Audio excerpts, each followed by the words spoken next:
welcome to the Science Faction Podcast, where science meets fact meets fiction.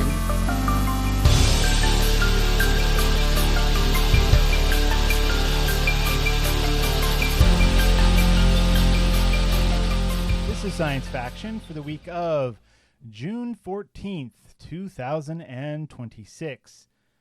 I'm one of your hosts, Steven Dominguez, and with me today, one individual. It's been a while since we've chatted with him. I hope he remembers how to do this podcast. Devon Kraft. What do you mean? I think I was here. I just missed last week, right? Yeah, it was just 1 week. I didn't know what to say, you know. Yeah. Well, I think it's been a while since it's just been you and me. Yeah. That's the thing is, you know, we had 300 episodes of just us, and this other guy joined, and then suddenly, bleh. It's all good. Mm-hmm. So what's been going on, man? What's been exciting? Anything? So lately I took my guitar that I've had since I was in high school, the old Jackson Black Kelly guitar. If anyone, most people probably don't know what that means, but this body style is Kelly, but what it normally would be called is an Explorer. Mm-hmm. If you imagine like James Hetfield, he likes to play Explorer style guitars. They're guitars where it's almost the inverse of a guitar shape. Rather than bulging out, it bulges in. It's like almost like an hourglass type of look. Mm-hmm. Does that, with pointy ends, does that make sense to you? Yeah. I mean, that makes sense to me, but I've seen it. So yeah. So when Jackson made their version, it's called a Kelly. I don't know why. It's probably named after the person who designed it, but I don't actually know for sure. But I've always thought that was a really cool guitar shape, and I've had that guitar for a long time. And so literally I've had it since I was 16, so a pretty long time. Mm-hmm. And, you know, things just get old. The switches weren't working, and it has a floating trem, which is a Floyd Rose tremolo system, which any guitarists out there know those can be a nightmare. But this is the first actual real guitar I had. Before that, I think I had a guitar that was, I don't know where it came from or what the manufacturer was, but it had the actual effects buttons built in, which sounds cool, but I think it was a cheap gimmick, and it was a bad guitar. I don't think you ever even saw that guitar. I don't even know what happened to that. I don't remember selling it or giving it away or anything. It just disappeared one day after I got a real guitar. Stole your guitar. That's what happened. Yeah. So this guitar, I've had it for a long time. I don't play it just because the electronics don't work that well on it. I did a few years ago, 5 years ago, replaced the bridge pickup. The pickups are the things on the guitar that pick up the sound, and hoping that would fix the electronics problem. And really, the only problem was that the switch was corroded, and the switch needed to be I used a spray to do that just recently. Anyway, yeah, I didn't play it that much, but I love that guitar, and I've always wanted either to buy a new guitar like that or basically refurbish the old one. So I bought a new tremolo system for it, a new locking nut, which is a chrome. So normally everything on it is black, but I got a chrome tremolo, so I got the matching chrome locking nut, which is at the head, which you screw the strings down to make sure they don't go out of tune, and I got a new chrome volume knob. So I did all that and went through the process of installing those, but since it's such an old guitar, it required some modifications to make everything work, with a Dremel tool cutting into the guitar to make room for things. Oh no. Okay. Yeah. So you did some serious work. Yeah, and it was interesting. But the thing is, the guitar is so old, and since it's basically might as well do whatever I want to it. If it works, cool. If it doesn't, the parts I bought are still good. I can put those on a new guitar or basically return them. And so it's kind of a fun thing to just have I can just experiment basically. But so the problem was the floating tremolo, the literally floats between springs on the back of the guitar and the tension of the strings. So it literally floats, but it has to have room to move in the body of the guitar. And while the dimensions of it were the same as the old one, because I checked that before I bought it because I wanted to make sure it worked, under where there's certain pieces of it underneath, like where the certain things, it was, there were things sticking out at certain places that you couldn't anticipate. I couldn't anticipate. Okay. So I had to cut into the guitar to make room for those. Okay. Which I did, and it worked. I have pictures of it, but actually I because at first I just kind of did a little bit and it kind of fit in, but it didn't have enough room to move. And so then I like really cut into it. Like unfortunately I didn't take pictures after that, but I mean, I took out like a good inch of it, like inch by 2 inches. So like an inch deep, wow. 2 inches wide, and maybe the length, the width of the fretboard. That's so significant. there's that. That's a significant chunk to take out. Yeah. It was a lot. There was a lot of dust. I taped up everything so none of the dust got into the into like any of the electronics. And then when I had it all set up, it was like, okay, it was all right. But then what would happen was, if I would fret a note on the first, second, or third fret, they would be very sharp. And it was just like, it's really weird because there's something called intonation on a guitar, which, if anyone's ever seen a guitar and didn't know this, there's little things you can do where the strings go into the body of the guitar. There's a lot of little adjustments that can be made there, like lengthening or shortening the string, and a lot of people don't know why that's there. I didn't know why that was there for a long time, but that is to adjust the intonation so that, because the idea is that, and here's some science to make it relevant. If you cut a string in half, that's an octave. It'll vibrate at twice the frequency and create the same note, but an octave higher. So when you use the 12th fret, that's what's supposed to happen. But there's always a little bit of differences here and there based on the guitar itself, based on the strings you put on it and all these things. So that's not always the case. So when you tune a guitar, you're supposed to tune the open string to the right note and then test at the 12th fret. And if the 12th fret note is high or low, you then have to adjust the length of the string at the bridge, and that's called the intonation. Oh, wow. I'm learning all kinds of stuff. I've never done that before. And that's really hard. Well, it's not really hard. It's really easy on a non-Floyd Rose guitar. It's like on your guitar, it's like just twisting a screw one way or the other. That's it. Right, there's like the little saddles that are on a Stratocaster that you just move up and back. Yeah. You just move the saddles up or down. That's it. Not up or down. That would be action, but either make the string shorter or longer. Forward or backward or whatever. Forward or back. On a Floyd Rose, it's harder. You have to like actually unscrew something that then makes the piece that the string is on floating, like it's not connected anymore. So you have to buy a second piece. You don't have to, but it helps. You buy a piece that actually connects that piece. It's a whole thing. Anyway, that wasn't the issue. I had it. That was correct. But when I would fret the first, second, or third fret, it was very sharp.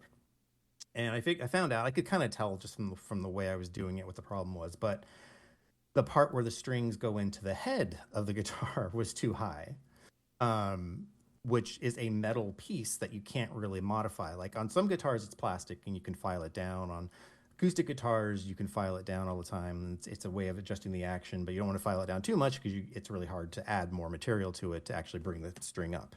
In my case, it's a metal. You can't file it down.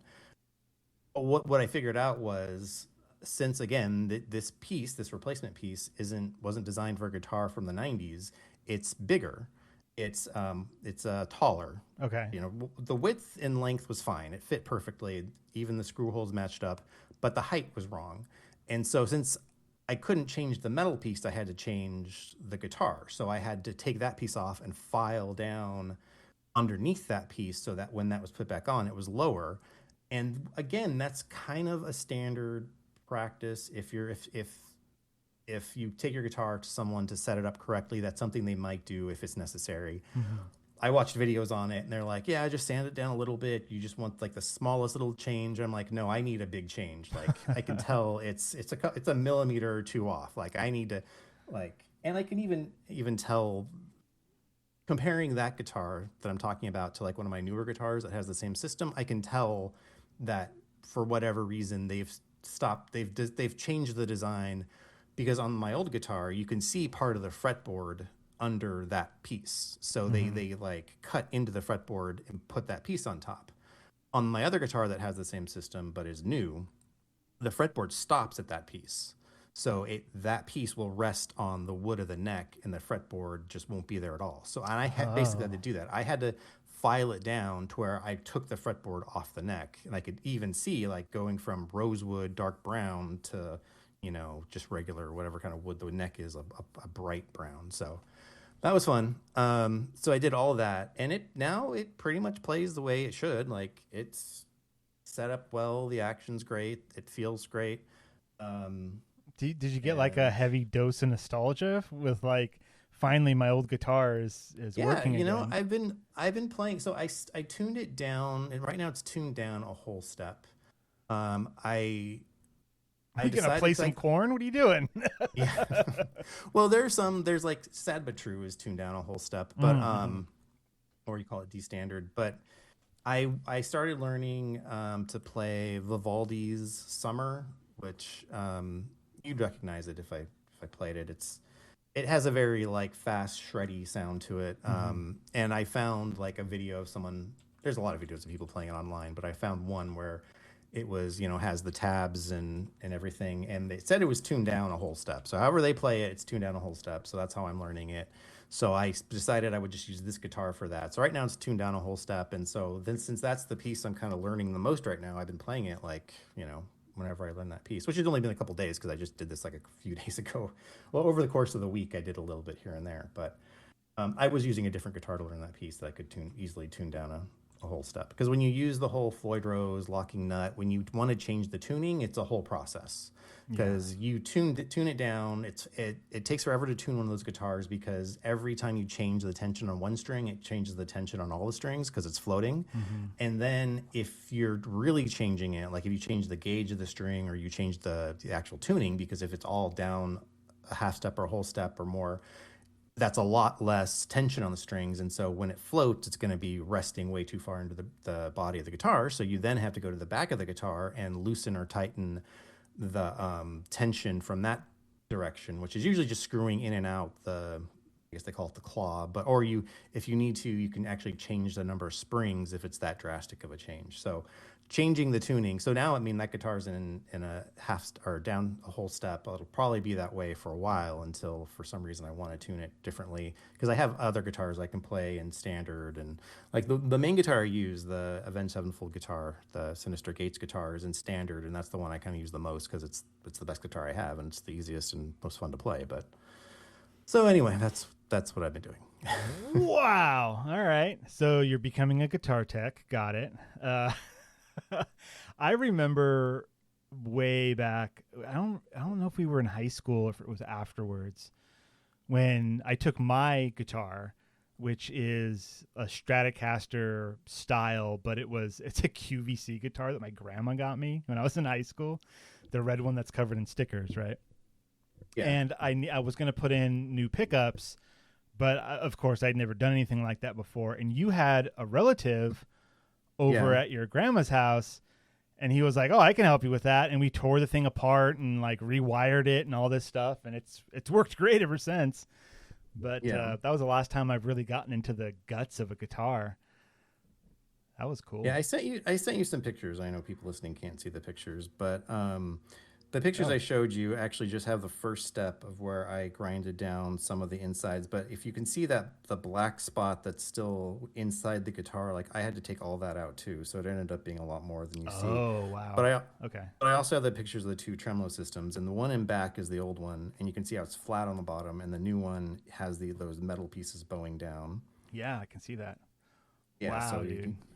You did some work. And I wish I'd taken a picture of the nut, because that was a big change. Like that was a lot different. But let's see. And then just, I guess again, anyone else can see it, but I'll just show you a picture of what it looks like now. This is great. Devin's texting me pictures on the podcast. Yeah, dude, that looks good.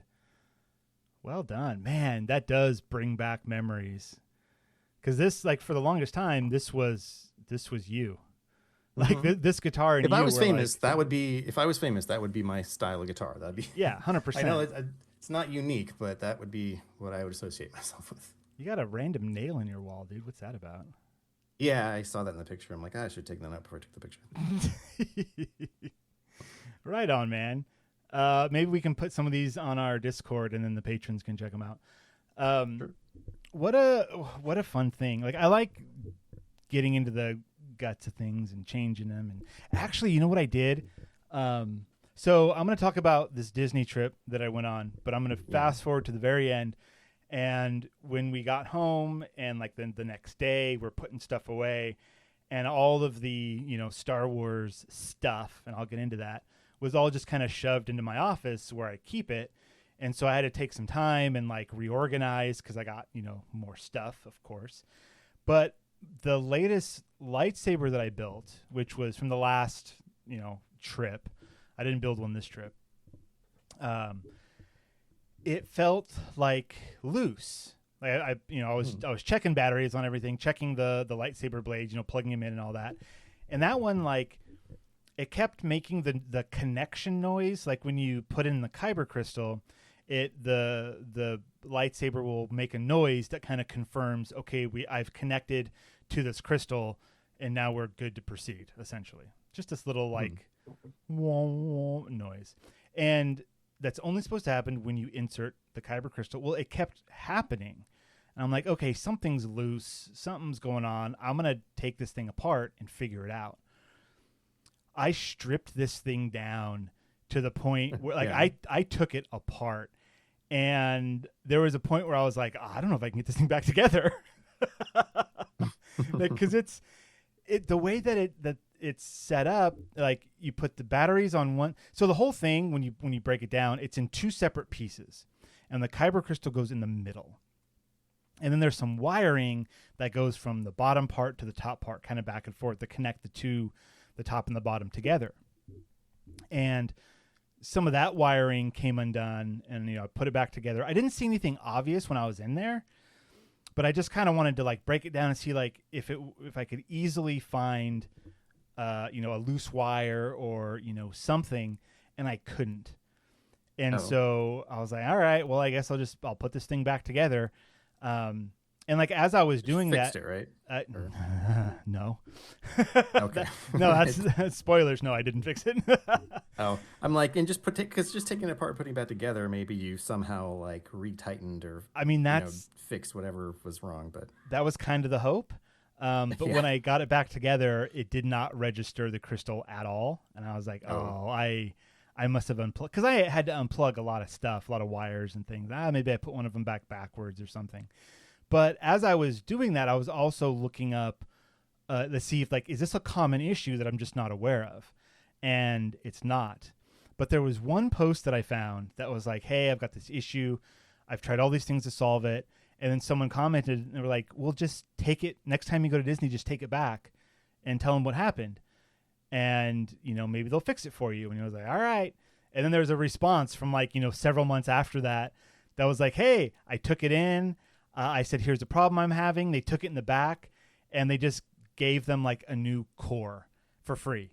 Just kind of exchanged it and was like, all right, here's a new middle part. Here's all your outside pieces that you picked, when you first built it, and now it works. So that makes sense.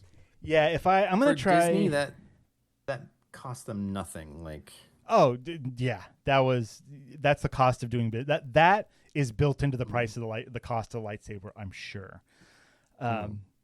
So I'm going to try it again, kind of taking it apart, putting it back together, making sure that, none of the wiring's off. Because there was this one, like, there was a power wire which had clips on either end. And I'm like, okay, I know that can only clip in one way.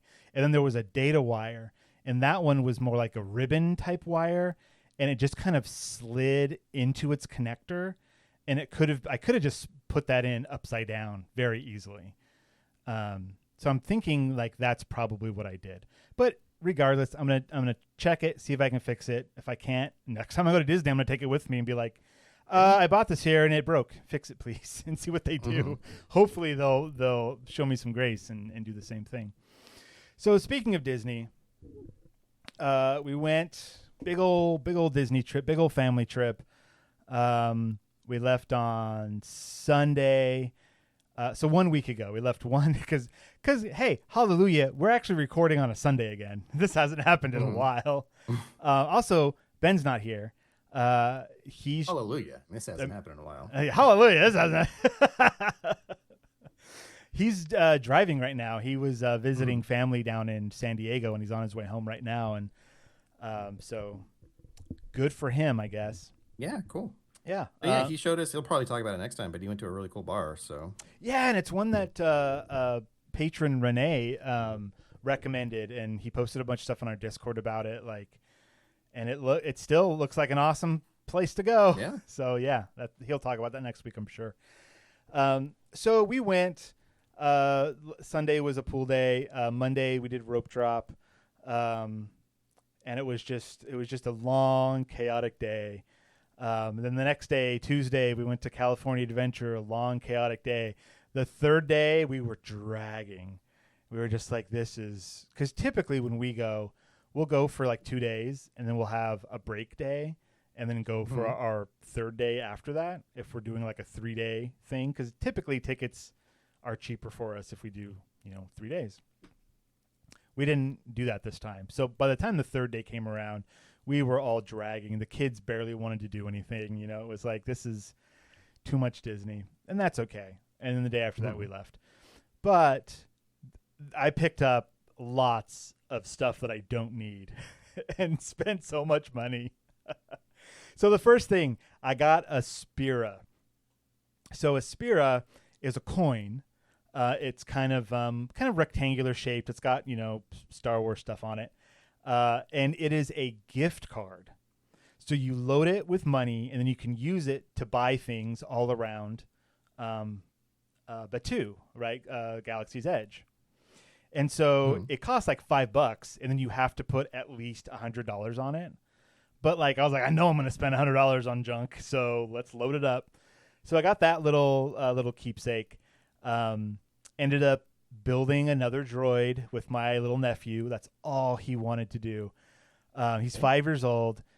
It was the first day that we were there. It's like, Uncle Steven, can we go build a droid now? And it's like, dude, almost. We're in line for this other thing, but then we're going to go, after that. And he asked about 5 times until it was finally like, all right, now we can go do it. And that's like his big Star Wars thing is droids. He loves the droids. He loves the robots. He likes the starships and stuff, but droids. And Chopper is his favorite droid. So anyways, we go to the droid depot, and it was great because it was like empty. There was nobody in there. Go in there. They got to ask him like all the questions. It was just me and him, and then his parents, right? My brother and sister-in-law. And so they were able to ask all the questions. He ended up getting a bag that they embroidered his droid's name on it. It was a whole thing. And he spent so much time picking out his pieces because they're on a conveyor belt. You choose the type of droid you want, and then they give you a basket, and you go over to the conveyor belt, and there's little diagrams of what pieces you're supposed to pick up. And this conveyor belt's constantly running with all these different pieces on it. And you just kind of pick through and find your parts, and then you go over to the stall where the workers will help you assemble it. There's a couple screws you got to put in. They make sure that you build it correctly, and then they activate it, and you're good. So he had picked out this one type. It's a new type that they have, which I think is based on the droid from Andor that was kind of was in the first season, was in the second season a little bit. Where it has these different triangular type wheels. I think they called it an ATL droid or something. Anyway, he picked that one out, but then he didn't like the way the legs were, and so he ended up getting the traditional R2 legs. So it's got the body of one type of droid, the legs of an R2 droid, the head of a chopper droid, and cool. The little front wheel of a chopper droid as well. And he just loves it so much. And it's his droid. He named it Jet. I don't know why. He named it Jet. And I ended up getting a BB type unit because I had never built one of those before. So I got one of those. And we had a blast, man. It was so much fun. great. To see the kids doing that stuff. So other junk that I got, a popcorn bucket, which is a C series protocol droid head that's like upside down with a strap, and you open up the neck and then you put popcorn inside. Oh, okay. And then there's a button on it so its eyes flash. They like either stay on or they like blink or whatever. And I'm like, okay, this is cool. It's like a used droid head. That's, okay, that matches the vibe that I go for. I like that. And then what was the other? Okay, so then I got the Grand Holocron. So it's a giant. I say giant. It's probably about a foot in diameter. It is a I think they're like, are they hexagons? No, they're like pentagons. It's a very geometrical shape, and it's kind of clear, and inside you can see like a box, and it's the Grand Holocron. So the whole thing with it is that it works with the Series 2 Kyber crystals. So they've programmed the Kyber crystals have multiple uses. One, you put them in a lightsaber, in one of the custom built lightsabers, and it changes the blade color and the sounds. All the colors and sounds kind of match. You've got the 6 main colors, right? You got your blues, your greens, your reds, purple, yellow, and white. Those are your colors. But then what they've done with this second version is they've taken those crystals and given them different characters assigned to them, so that when you take that crystal and put it into a holocron, that character will talk to you and like say like lines from the movie, or like little bits of like wisdom, or like dark side wisdom or Jedi wisdom or whatever. And it's just like a fun thing. So I got this Grand Holocron, which works with the version 2 Kyber crystals. That also works with the version 1, the original Kyber crystals, but it's not as specific. And vice versa, the version 2 crystals also work in the version 1 holocrons. So they also have like a square holocron and a cube holocron and a pyramid-shaped holocron, the Jedi and the Sith. There's a version 1, there's a version 2. Now you've got the grand one. All these Kyber crystals. And so I got the Grand Holocron, which was great. And then later on, like another day later, in the evening time, I went out to the Star Wars Outpost, which is in downtown Disney, and they have a lot of stuff there that you can also get in the park. But it's more of like the collectible side of things that you can buy anywhere, or not anywhere, but you don't have to go into the park to buy. And they sell the version 2 Kyber crystals there, and I was like, great. So I go in there and I was like, hey, they walk up to the counter with all the lightsabers. Notice that on one side they have back in stock the Ahsoka Tano kind of katana style sabers from the Ahsoka show. And I was like, oh, they've got those back in stock. That's awesome. So I noted that in the back of my head. And I go up to the guy and I was like, hey, I would like one of each Kyber crystal, please. And he was like, oh, okay. And he's like, all right. And I could like right away, I was like, something's a little not off, but like something's going on here. So he goes and he grabs a bunch and he puts them all out on the counter. And it's not what I asked for. There were 2 yellows. There was the purple and the white and the green, but then there were 5 blues and 5 reds. And I was like, he was like, hold on. And then he starts scanning them in, and he scans in, 6 of them. Mm-hmm. And then he goes, all right. And he kind of pushes them off to the side and then grabs all the blue ones, the 5 blue ones, mixes them up and says, okay, pick one. I'm like, all right. So I pick one. He does the same thing with the reds. He mixes them up, says, pick one. All right. And I pick one. And he goes, okay. And he grabs all of them. And there were 2 yellow ones there as well. I was like, there's 2 yellow. And he's like, don't worry about it. And I was like, okay. He puts them all in a bag. I pay for them. And they're like, they recently went up in price.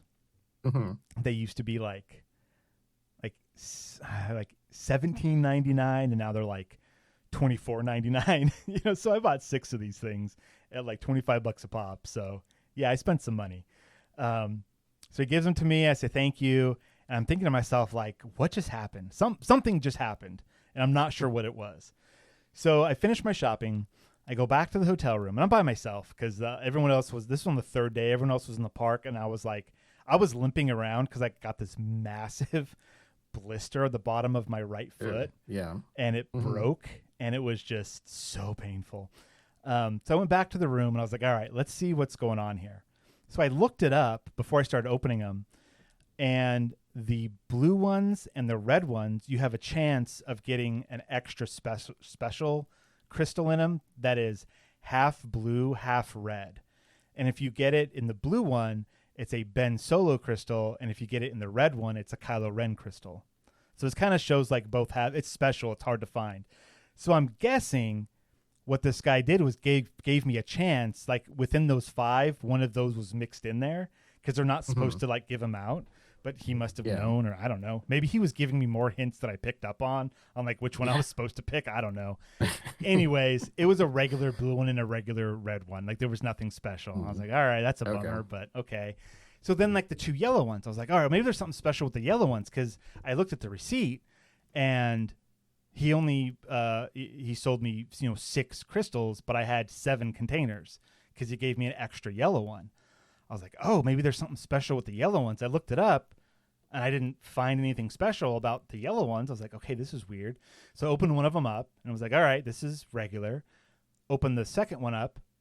It was exactly the same. I was like, I don't know what this guy tried to do something special, but it was just normal. So I don't know what that was all about. He's just messing with you. He's like, he's going to think there's some secret Disney thing I'm doing that's really cool. But no, I'm just messing with him. He's going to be thinking his whole life, what did I miss on? What was I supposed to do? I have no idea. Like, I get it with the reds and the blues of like, okay, there's a chance. I know there's like a special hidden one. Like in the first series, if you bought a red Kyber crystal, there's a chance that you'd get a black one.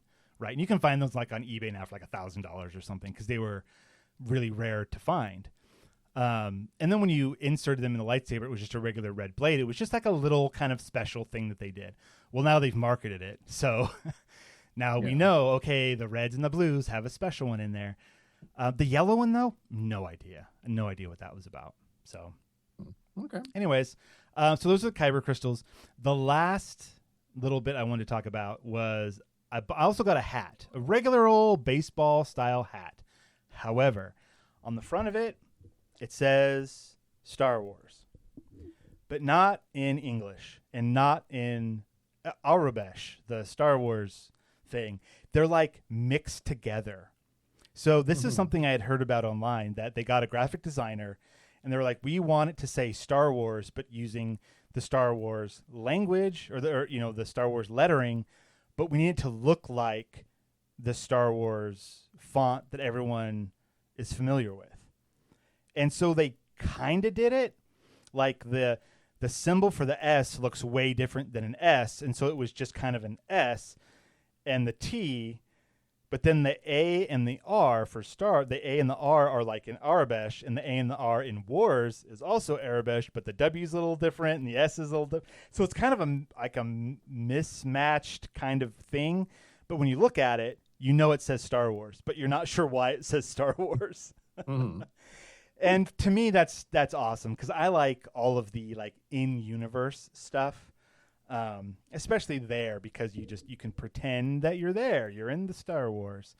So It was super hot. I needed a hat. I was getting sunburned. I was like, this is the hat I'm going to buy.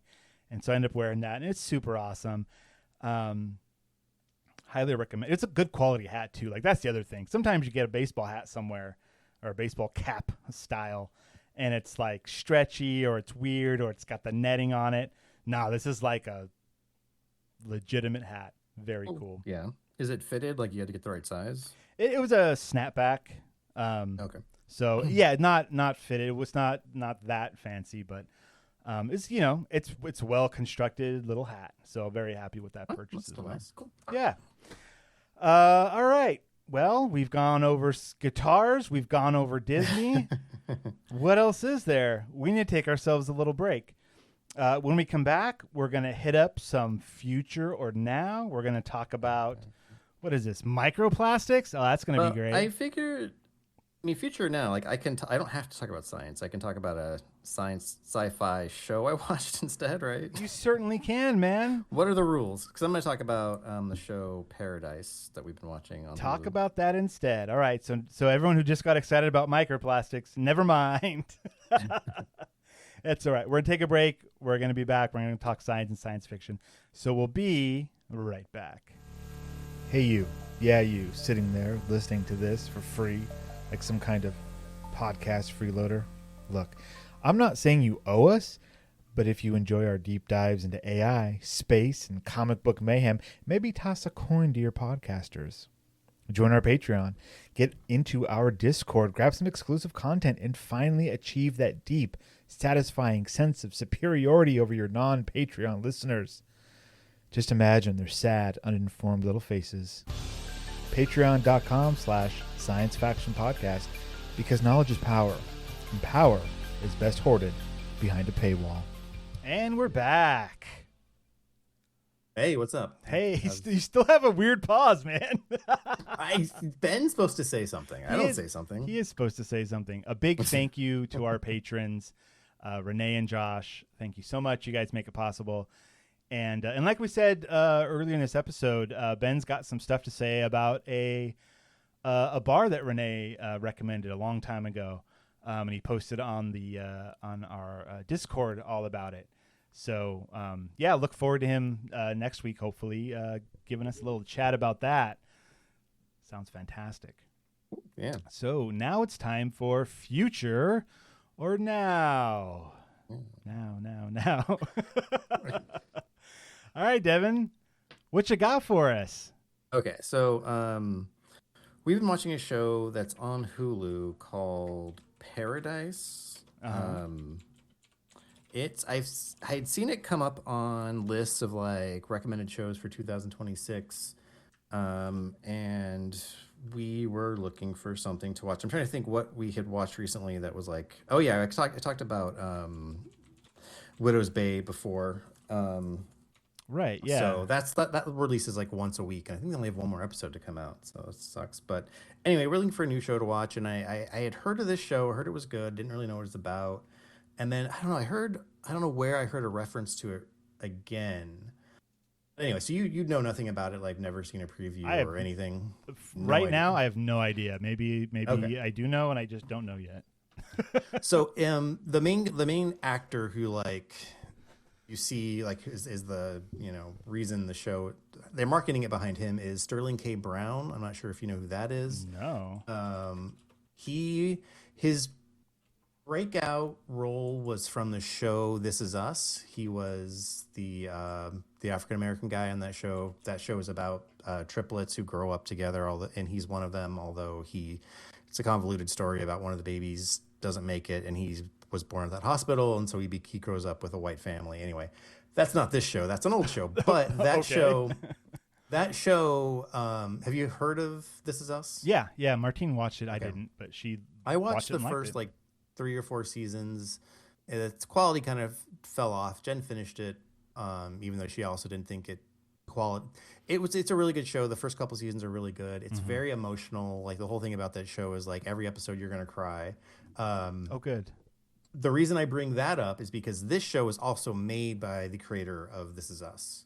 Okay. So this show, and some mild spoilers, just because if you don't know, there's one big thing about the show that's revealed at the end of the first episode, and I'm pretty sure it's in the marketing material, so I don't think it's really a spoiler. But it's like it's the point of the entire show. But the first episode is presented as this is like a twist at the end of the first episode. Okay. Because it starts off, the main character, Sterling K. Brown's character, is a Secret Service agent, and he's protecting the president, although you see him mostly protecting the president at his private residence, not the White House. Okay. And in the first episode, the president gets killed. He comes to the president's room one night, and the president's dead on his bedroom floor, covered in blood. Oh, wow. And then so the story is, okay, we need to figure out who killed the president. But there's also a lot of flashbacks to the main character meeting the president and their relationship as he's worked for the president. And that's another really again, the reason I brought up This Is Us is because what this show does so well is that emotional aspect of it. It's like, it's a sci-fi show, and I'll get to that, but like the character development is like the number one thing in the show.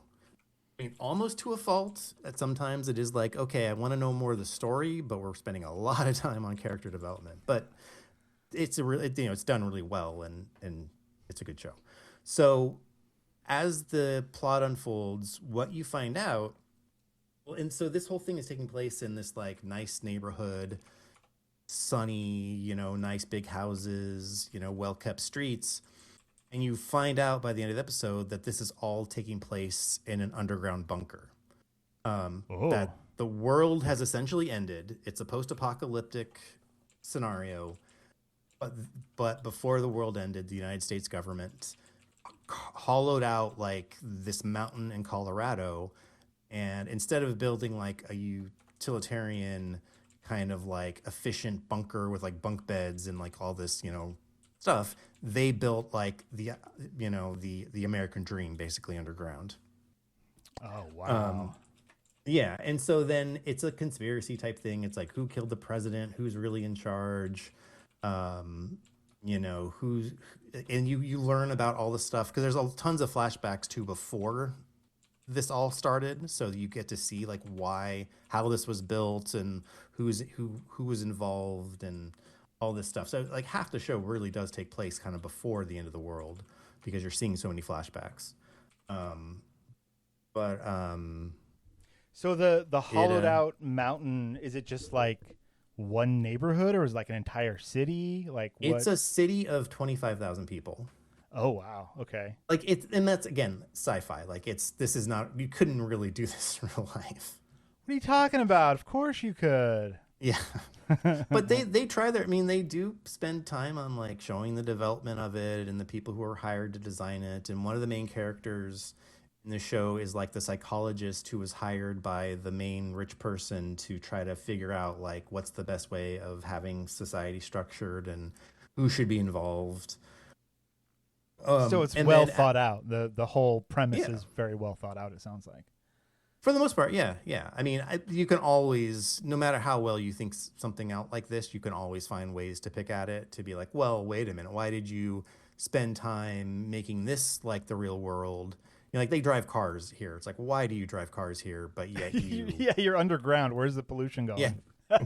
Yeah, or just why? Like you could have built in like an easy public transit system where everybody should be riding bikes. But it's just like you can explain it like, well, they want it to be as realistic as possible so people feel like they're living their normal lives. Got that. But then why people aren't allowed to have pets because it's too much on the infrastructure. But it's like, but you have cars and you have this other stuff, but yet you can't just have a dog.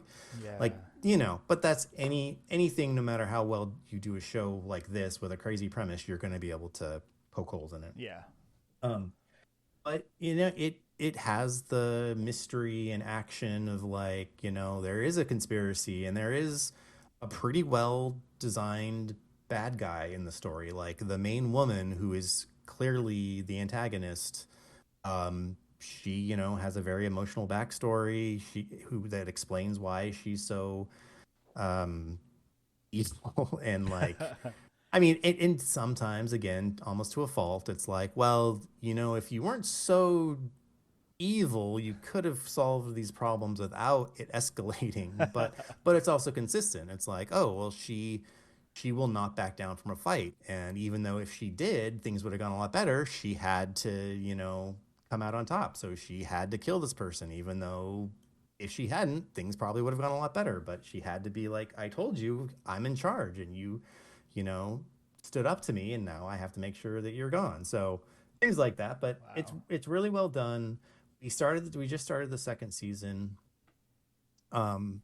which has been a little strange. It's been really good.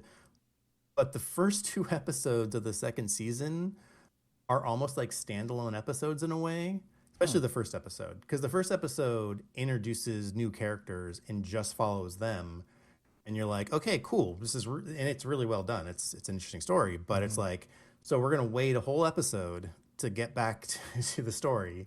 And then the second episode does have the main character, but it's like bringing him. None of the overall plot is advanced. It's just kind of like what he's doing to get to advancing the plot. And it's just, again, it's interesting. We see a lot of new stuff, and it's another interesting story, but it's like at this pace, nothing is going to happen this season. Like, but that's not true. I've seen like just a synopsis of the next episode, and it's clearly like things are going to get going. But also, especially the first episode of the second season reminded me a lot of Last of Us. Just like a story of someone surviving in essentially the wasteland and being like, this is their self-contained story of how they they didn't really prepare, but how they, ended up where they are, how they lived through the first couple of years of the apocalypse and where they are now. So yeah, it's just a really good show. I recommend it. And another thing that might be a mild spoiler is just again, the character of it, the humanity of it. Like in this first episode of the second season, where you can probably tell by the way I'm describing it, but it's showing more of like what's happening outside the bunker. She eventually meets people who are also living outside the bunker, and her reaction is what you'd expect in almost all TV shows and movies you see of this situation, where they're like distrusting of other people. Like you see another person, they're there to murder you and steal your stuff. Yeah. But the story takes the approach of, well, no, they're people too. Why are we just assuming everyone else is just going to be so utterly ruthless? Like maybe they want to help other people. Maybe they want to restart society. Like we all work together, in our current world. Why wouldn't we try doing that in the apocalypse? So yeah, it kind of has a somewhat positive view of people. So it's a nice little twist to the typical apocalyptic story. Now, do you know what caused the world to end? You do find out at the end of the first season. Yeah. Okay, so that's a season-long question that is finally answered. Yeah, okay. It's always in the background, because whenever you see flashbacks, because the main character is a Secret Service agent who was like the head Secret Service agent who worked directly with the president. So you always hear the president talking about things, but it's never completely clear. But in the last episode, they do make it like absolutely clear what happened. Okay, that's cool. So the second season just started.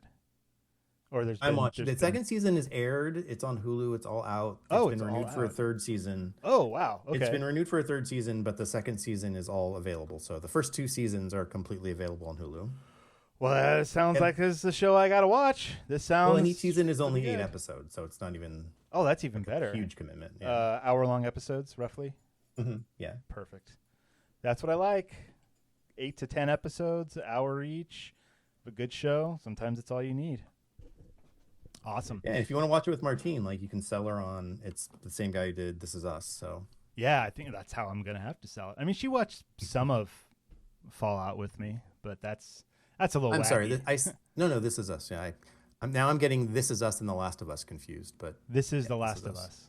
It's a great show. Just mash them up. It's fine. All right. Well, I'm gonna go ahead and talk about drugs. But like good drugs, we'll see. Okay, cool. So this article, what am I going to call this thing? I'm going to call this one Keep Your Body Moving. Yeah. So this article comes from Science Daily. It was published on June 14th. Hey, that's today. People taking GLP-1 weight loss drugs like Ozempic started moving less. People on Ozempic and similar weight loss drugs lost weight, but a new study found they were moving less, not more. This is pretty interesting. So, for a couple of reasons. Is it like the bicycle helmet law thing, where there are more bicycle accidents because people think that they're being safer, so they don't have to actually be safer? Well, so this maybe this article doesn't give the why, just how they found the information. Okay. So, if people are curious what a GLP-1 is, you've heard names like Ozempic, Wegovy, Mounjaro, Zepbound, right? These are all GLP-1s, glucagon-like peptide-1 receptor agonists. Interesting. There's a bunch from out there on the market now. So the drugs can be highly effective for weight loss, but they reduce more than just body fat. They also contribute to a loss of lean muscle mass, making physical activity especially important for maintaining strength and overall health. So, to investigate how activity levels change after starting treatment, researchers analyzed data from the National Institute of Health's All of Us research program, which combines electronic health records with Fitbit activity data. So, do you know what a Fitbit is? I do know what a Fitbit is. Excellent. For those of you who don't know, it's a thing you wear and it tracks how you move. It'll count steps for you. If you do like a workout, it'll keep track of your vitals and report back to you, all that kind of stuff. So this study began with 1,950 adults with obesity who started a GLP-1 medication. Of those, 753 participants had enough wearable device data to be included in the final analysis. So really, this is only 753 participants, which isn't a huge number for this kind of study, but it's also not insignificant. Most were women, 78.6%, and the average age was 52.7 years. So that's important as well. Researchers compared physical activity before and after participants began taking the medications. They focused on daily step counts and minutes of moderate to vigorous physical activity. The results showed a clear decline in movement after treatment began. Average daily step counts fell from 5,047 to 4,487 steps per day. Time spent in moderate to vigorous physical activity also dropped, decreasing from 28 minutes to 22 minutes per day. The largest decreases were seen in men and in people who reported joint or muscle pain. Factors such as age, heart failure, and previous stroke did not alter the findings. Importantly, the researchers found no evidence that losing weight with these medications led people to become more physically active. Okay. So, what is this telling us? What does this mean? And why did I bring this up? So, let's see, I am on month 4 of being on a GLP-1. I haven't talked about this on the podcast. You know about it because I've talked to you about it. So, the thing with GLP-1, like, what do they do? What do they change in a person's body to cause them to lose weight? Essentially, what it does is it causes you to not feel hungry, and it causes your digestion to be a whole lot slower. So, what does that do to your overall life? It means that you eat less and you feel full longer. And so essentially what this drug is doing is making it super easy to just eat less food. Because when you really break it down, it's all about calorie in, calorie out. There's more to it than that with hormones and like all kinds of stuff. But essentially, if you want to lose weight, you need to have less calories going into your body than calories that you're burning while living or also, doing exercise and whatnot. Just thermodynamically, energy can't be created. So if you are burning energy by moving or living, just maintaining homeostasis, if the energy coming in is less than that, then you're going to have to lose weight. Exactly. And that's why this has become such a popular drug, is because you take it and then you just go on with your life, right? And you just kind of adjust to what your body's telling you. And for me personally, it's worked out really, really well. It's exactly as it says, right? I am not that hungry very often. When I do eat a meal, I feel, I'll eat a small portion and feel extremely full and satisfied. Like, that's the whole thing. Like, that's one of the biggest problems that I've had throughout my life, is that I'll eat something and be like, that was good, I want some more. And then I'll eat some more and that was good, maybe I'll have a little bit more. And it just goes on like that. Especially with like sweets and, food that's not exactly good for you. So with this study, I was thinking to myself, okay, have I noticed this in myself? And I have. So, and here's the thing with like when you're losing weight, not only is it fat, but also muscle that you're losing. I'm at the point now where I'm feeling like, okay, I don't have the same muscle mass that I used to. I can feel it, right? I'm squeezing my bicep right now. It feels smaller.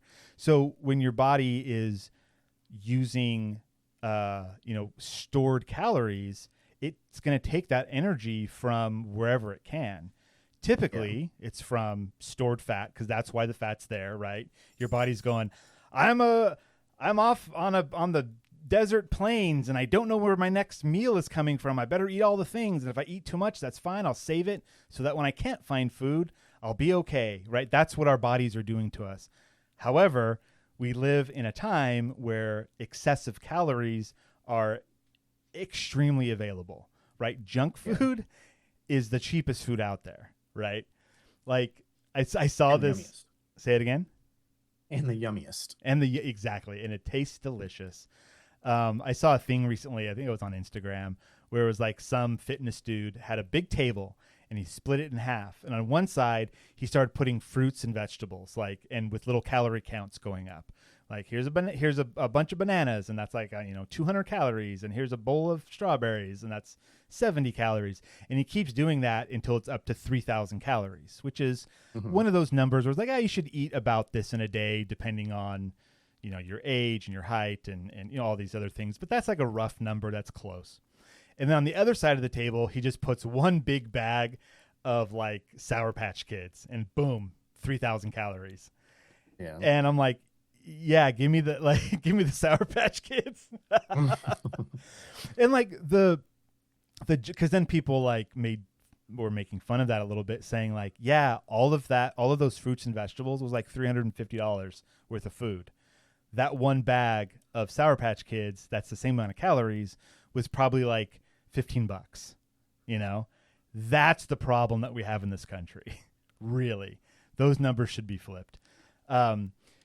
So on my journey, I have noticed that sometimes I'll just eat something that's unhealthy because it's available, but then like I'm good for like most of the day.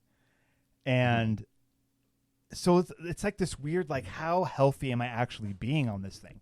How much do I need to, at this point, change what I'm actually eating? And also, how come I'm not exercising more?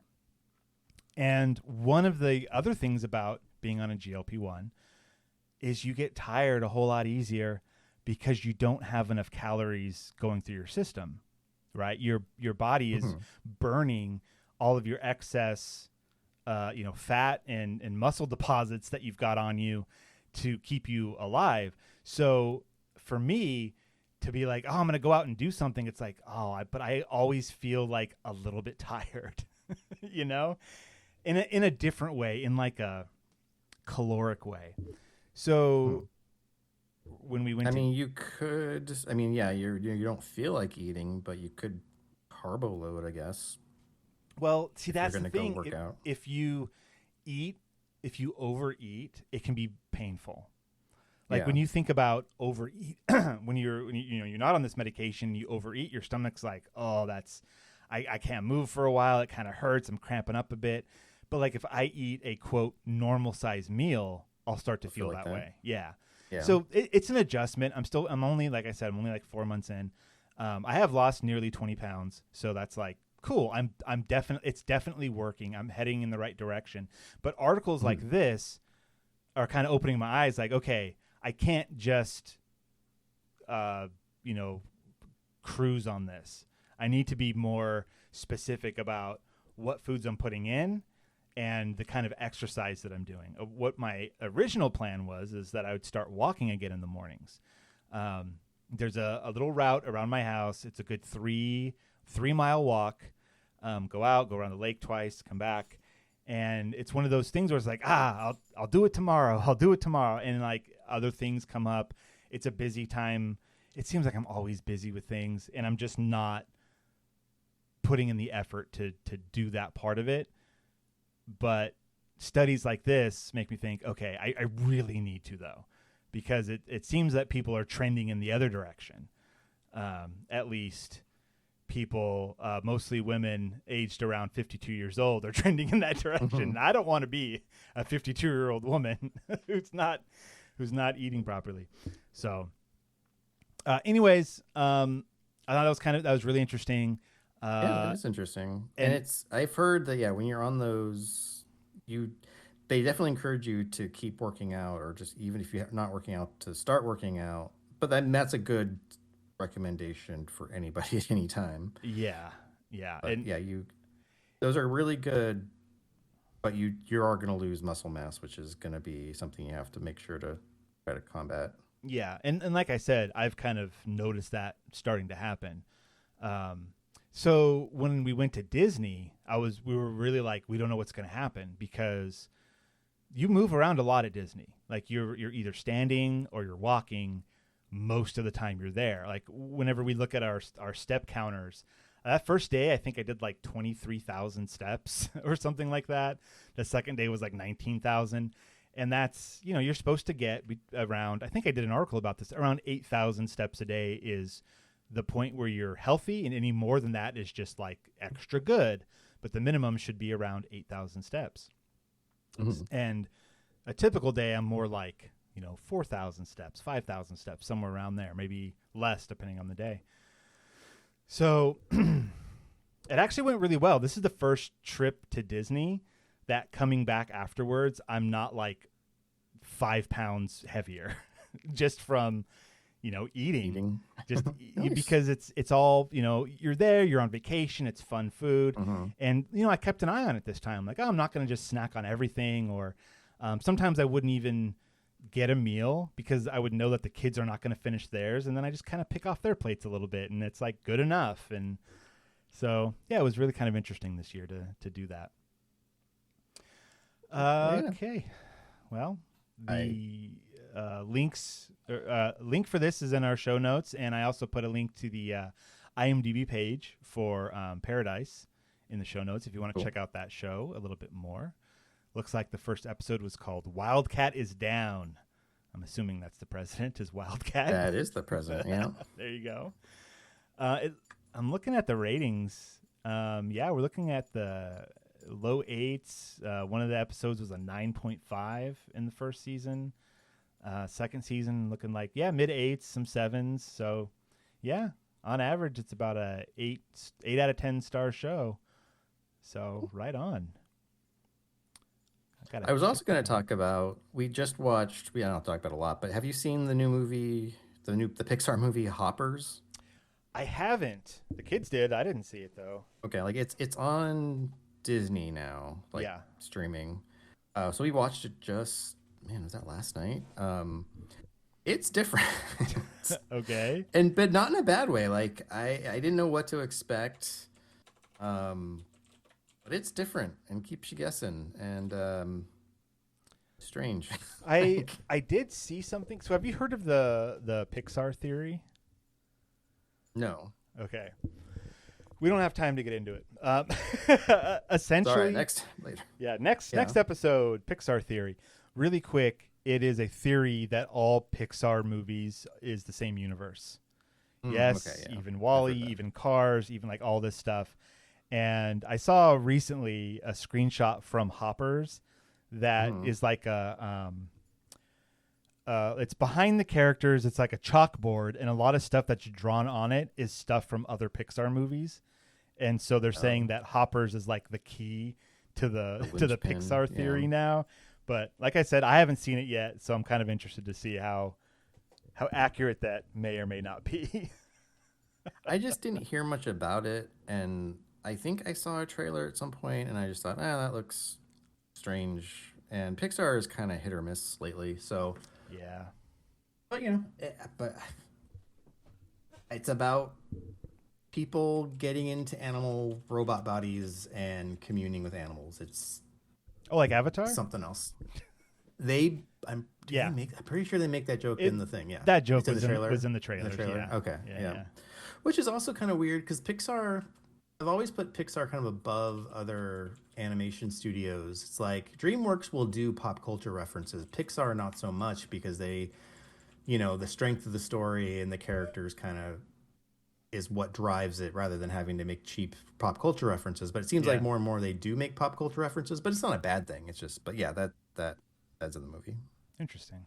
Well, yeah, and this is probably the first movie that was made post Disney acquiring Fox, the 20th Century Fox. So now Avatar is a Disney thing where it wasn't before. So interesting. Well, I think that's our time, sir. I think we've done it. We did it. Next week, Ben should be back in town, ready to talk about whatever he's going to talk about. And, we'll go on from there. Last week, we did talk a bunch about For All Mankind because I finished it. So sorry you missed that chat. But I haven't gotten into Star City yet. So maybe I need to jump on that as well, and we could talk some Star City. We haven't watched it either, so... All right, maybe... Yeah, once we finish Paradise, we'll watch that. There you go. Paradise, Star City, we'll get it. All right, do you have any final thoughts for us? I do not. Okay, well, I've got something to say. Okay. In the summer... something to say. My home planet needs me. Whoop, whoop, whoop, whoop, whoop. This summer, I found that my dog likes to sit in the shade. I guess she doesn't want to be a hot dog. The way you set that up, it sounded like a real comment. Like I wasn't expecting a joke. That's the point. I was like, all dogs want to sit in the shade. What do you like this? You figured out your dog wants to be in the shade? Like, is it normally just like in the sun, panting and dying? She is pretty dumb, but all right. Well, you know what? Good night, everybody.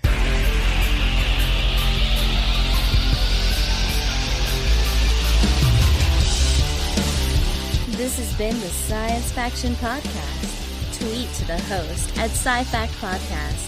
Email them at sciencefactionpodcast@gmail.com and visit sciencefactionpodcast.com for more episodes.